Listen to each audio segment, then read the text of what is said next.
I'm joined by Roger Mosey, the BBC's Director of London 2012 and now the Acting Director of BBC Vision.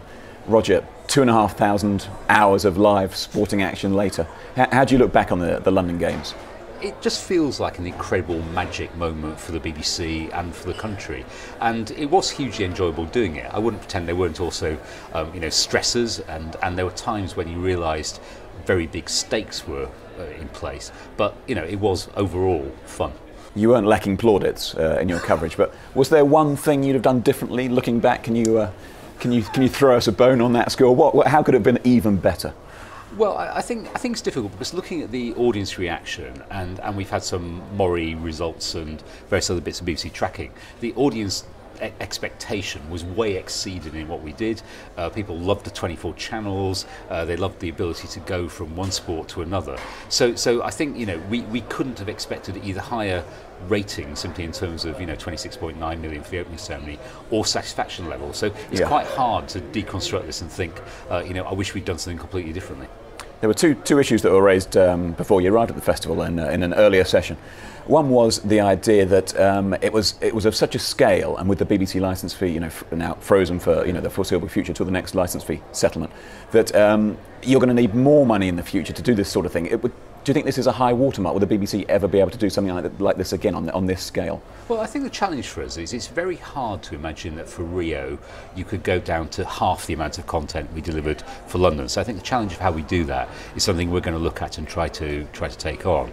But I think also the BBC One budget always flexes for major sports events. So the BBC One budget is always higher in even years when you've got World Cups and Euros and Commonwealth Games and Olympics, and that planning has always been there and will continue.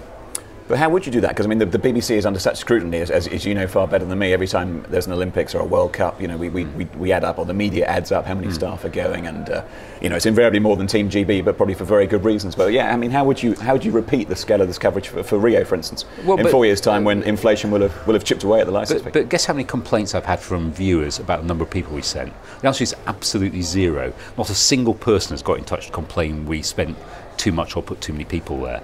And I think the point is that in fewer, bigger, better, this is one of those bigger and better. That absolutely people want the Olympics to be delivered really, really well, and that's what we did. And we made the comparison that we had 765 accredited people against NBC's 2,700, and our teams worked incredibly hard and did a good job. But it would be been bonkers to have said in an era of austerity we're going against then 300, because then the coverage simply wouldn't have been as good. Yeah, and the other issue raised in your absence was just the issue of sort of plugging the channels on air on Virgin and Sky. There wasn't too much mention of either Virgin Media or Sky. Lots of mention of the red button and online. Was that an issue for you internally? Why was that?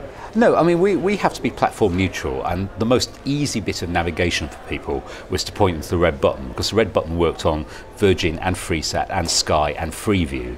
And crucially, what you have to do is when people press the red button, they have to get what's available on their platform. So that's why we made the red button the main call to action. But equally, we were quite clear, and I tweeted and lots of people said that you can also go via the EPG. It's just that obviously the EPG route on Freeview would have given you a much more limited choice than it would on Sky and Virgin. We had to make sure that people did have continuity of the sport they were watching when they went via the red button. Also been anticipation about how we find out how much money the BBC spent covering the games. Maybe you're going to reveal it this afternoon in the festival in your session, but maybe not. When you've said before it's hard to calculate, but when is the BBC going to give us the figures? We'll publish it this autumn, and we've said we'll give a figure this autumn, and we will.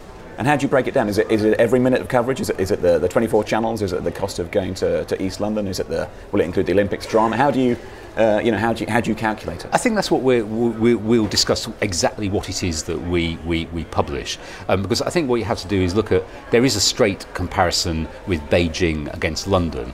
Of course, for London there were things that we did like the torch relay, which we weren't covering in Beijing. Beijing we just relied on host feeds. In London we did actually provide every step of the way on the torch relay. So that's what we'll put into the calculations. Okay. Are you disappointed that the BBC isn't having the Paralympics, which of course will be on Channel 4 next week? Yeah, I mean, we said at the time of the awarding of the rights that we were disappointed not to cover the Paralympics, and we have had a fantastic record over the years of covering disability sport.